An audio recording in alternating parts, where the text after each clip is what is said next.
Parliament Order of the Day number 3. Radiation Safety Bill, first reading. The Honourable Michael Woodhouse. Thank you, Mr. Speaker. On behalf of the Minister of Health, I move that the Radiation Safety Bill be now read a first time. I nominate the Health Committee to consider the bill. The bill will repeal and replace the Radiation Protection Act 1965 and its regulations. It provides a much-needed update to our 50-year-old legislation on radiation safety. To achieve this, the bill incorporates best practice principles in radiation safety. It also enhances security measures that will provide a means for New Zealand to meet its international obligations relating to radioactive material. Mr. Speaker, the bill remains broadly similar in scope to the legislation it's replacing. The bill will regulate the many beneficial applications in which ionising radiation is used on a daily basis in this country. It needs to be recognised that all use of ionising radiation carries some risk of harm. However, where justifiable benefits can be demonstrated for using ionising radiation, those benefits should be available for New Zealanders, while the risks are managed by applying state-of-the-art safety measures. In fact, Mr. Speaker, the majority of uses of ionising radiation in New Zealand are found in the health sector. By far the most well-known beneficial use of radiation is in the medical treatment for a range of cancers and other conditions by radiotherapists and nuclear medicine specialists. An example that people might be familiar with is the treatment of hyperthyroid conditions or overactive thyroid glands with small doses of radioactive iodine. This treatment usually involves ingesting the iodine in the form of a drink or capsule. The iodine is taken up by the thyroid gland, and the radioactivity destroys some of the overactive cells responsible for the condition. The treatment is very selective in that it targets the thyroid gland and is relatively permanent. The treatment is widely used for the benefit of many New Zealanders every year.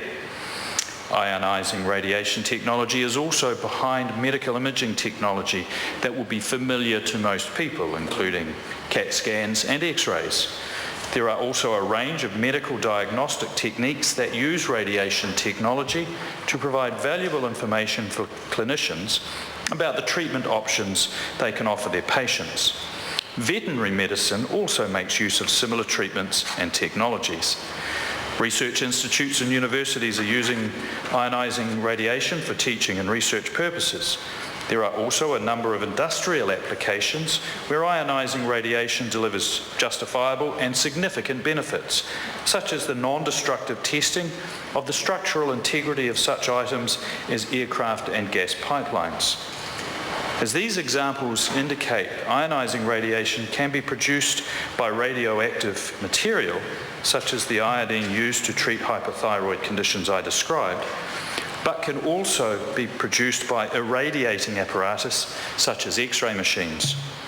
To ensure that both radioactive material and irradiating apparatus are captured within the scope of the bill adopts the term radiation source to describe these two categories. However, radioactivity that occurs at very low levels will not be subject to the bill. The bill achieves this by setting threshold levels for radioactive material which are published in Schedule 2 of the bill. Radioactive material below the published thresholds will not be subject to the provisions of the bill. I'm advised, Mr. Speaker, that we're all exposed to small amounts of ionising radiation every day, mostly from naturally occurring sources, and that these threshold levels are set at internationally accepted radioactivity levels, below which no regulatory action is warranted to protect the health and safety of people or the environment. The threshold levels are in fact derived from International Atomic Energy Agency recommendations and based on the published scientific literature used to generate these recommendations. It follows, therefore, Mr. Speaker, that any material exhibiting a radioactivity at or above the published threshold levels will be subject to the bill. It's equally important to note at this point, Mr. Speaker, what the bill does not do. It does not regulate non-ionising radiation. Non-ionising radiation, such as that generated by electromagnetic fields, produced by such things as cell phone sites, power lines, Wi-Fi and other remote access technologies, microwave ovens and ultraviolet tanning machines, to name just a few. Non-ionising radiation will continue to be regulated under the relevant health, safety, environmental or consumer legislation that's already in place. The existing legislation will not be altered as a result of the bill. And significantly, Mr. Speaker, it does not alter in any way the New Zealand Nuclear Free Zone, Disarmament and Control Act, the Nuclear Test Ban Act and the Atomic Energy Act. As you know, Mr. Speaker, these well-established laws deal with nuclear weapons and atomic energy. These matters are outside the scope of the bill. The bill has been drafted to expressly ensure that there is no doubt that these acts are not affected in any way as a result of this bill. I can therefore assure the House, Mr. Speaker, that there is nothing in this bill that alters New Zealand's position on nuclear weapons or atomic energy. As the title of the bill suggests, the fundamental and overriding principle behind this bill is to ensure that the benefits of ionising radiation are available to New Zealanders in the safest way possible. In this regard, Mr. Speaker, the bill is comprehensive. The bill provides a clear safety framework covering the entire life cycle of radiation sources which fall within the scope of the bill, including their safe disposal. It also introduces requirements around security or physical protection of radiation sources to account for significant changes in the international environment around security matters. The bill also provides for the development of radiation safety plans, the publication of codes of practice, the development of emergency preparedness and response plans, and the keeping of a register of radiation sources.